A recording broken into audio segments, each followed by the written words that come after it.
Okay, welcome to a lesson on conditionals today, and I want to try to give you a whole overview of 4 different types of conditional. We're going to look at mixed conditionals and something that I call false conditionals in the next class, but this is 99% of what you need to know to use conditionals, and I say 99% because it's very rare that you need to use a mixed conditional. Mixed means a mixture of second and third, usually. And so we'll look at that in the second class. It's an exception, really, rather than one of the rules that I want you to learn. So here are the rules. You've got 4 different types of conditional in English. You've got zero conditional, which is for conditions that are always the case. Yeah, if water reaches 100 degrees, it's always the case that it boils. Yeah, so this is always true. It's a scientific fact. Yeah, it's just something that's always true in the past, in the present, in the future, and that's why we use zero conditional. But it doesn't have to be something like water reaching 100 degrees Celsius. You could say, if you press this button on the machine, yeah, the machine gives you coffee. So we use press and gives, we use present simple, because this always happens. Always, when you press this button, always the machine gives you coffee. Yeah, I want you to compare that, which is always true, with first conditional, which is true for one future moment, a likely possibility, something that may well happen in the future. Yeah, and this first conditional is for likely possibilities. It's not for unlikely, hypothetical possibilities like winning £1 million or whatever. That's very unlikely. And so you're probably going to use second conditional when you're talking about what you would do if you won a lot of money. But you're going to use first conditional for things that really might happen. Okay, and use zero for things which always happen on that condition. Yeah, so zero conditional doesn't really cause any problems. It's what you would expect, you know, present simple and present simple for things that are always true. I think that's very logical, and it's just like what we've already studied with the tenses. And so that doesn't seem to cause any problems for anybody. I will add, though, you need a comma very often.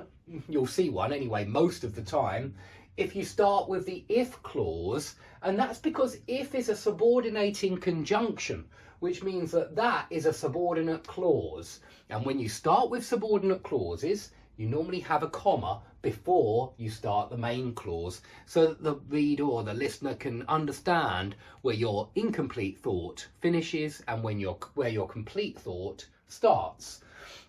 Okay, so that comma's there for all the conditionals if you start with the subordinate clause, if you start with the if clause. Okay, now first conditional is a lot more tricky actually, and there's a few different things I want to mention here. First thing I'm going to mention is this. This is the most common mistake with first conditional. It's a very common mistake in English indeed. And that's because I think in a lot of other languages, and I want you to think about how you express this idea in your language, I think in a lot of other languages, they use if and future, not present like we do in English. And that's logical because we are talking about the future here, but we're using a present tense to talk about the future. And that's exactly what we do. We don't use the future to talk about the future in first conditional. Okay, and so if you are saying if I will, if he will, if they will, you're saying it wrong. Yeah, you are saying it wrong, I promise. This is such a common mistake that with my students, I generally make a sign like, or like that, or I wag my finger, or I click my fingers, because I want them to correct themselves. The quicker or the faster they correct themselves, the less necessity there is for me to correct them. And it's much better when a student corrects their own mistakes, because it means they don't need to depend on the teacher. It means that they've already completely understood that rule. Okay, so please understand that rule. If you're saying that, then don't worry. Lots of people do it, but stop it. And then you will sound better. So have a look at these two examples. If it is sunny later, notice we're talking about the future and we're using present. If it is sunny later, and not if it will be sunny. That's wrong. If it is sunny later, comma, we will go for a picnic. Notice this isn't always true. You're talking about one future moment later today. And you're saying in 3 or 4 hours, if it is sunny, we will go for a picnic. So we only use future here. Yeah, we only use future in the second clause, which might be the first clause, because we can switch this round. And you can do that with all 4 conditionals, by the way. You don't have to start with the if clause. You can say, we will go for a picnic if it is sunny later. Okay, so you can swap the clauses round. And here, if I pass my exams, not if I will pass. These are future exams, but we still say if I pass my exams, I will celebrate, or I will celebrate if I pass my exams. So the if clause is always present, even when it's in second position. Yeah, it doesn't matter if it's in first or second, it's always if and present. Okay, so do be aware of this, that we use present for future. Yeah, and actually we do this in a few different ways. I think, you know, second conditional is a bit weird. We use past for present or future.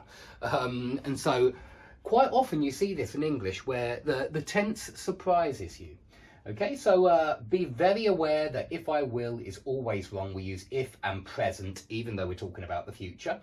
And this isn't just important with if. It's actually extremely important with these words as well. And there may be a few others that I've missed there, but they are most of them that I can think of at the moment. But be aware that you don't have to use will or won't here. You could use a different modal verb. Let me show you. If it is sunny later, we could go for a picnic. We can go for a picnic. We might go for a picnic. We may go for a picnic. Yeah, all of those would work as well. Okay, so any modal verb you can swap for will, which is also a modal verb. You can change the modal, and of course it changes the meaning, but you can do that. Same here. If I pass my exams, I might celebrate. I may celebrate. I can celebrate. I could celebrate. I should celebrate. There are many other options that you don't have to use a modal. Okay, that's one thing that's important. And imperatives. Sometimes you won't see future here. You'll just see an imperative. So something like this. If you feel sick, call a doctor. Yeah, call is an imperative. Imperative means order, you know, like wait, stop, go, run, yeah, sit, something like that. And here, call the doctor is an imperative. So if you feel sick, call the doctor. You can use imperatives as well, and that's important. So it doesn't have to be a will or won't. It could be a modal verb, it could be an imperative, and it's still first conditional. Now, future time clauses.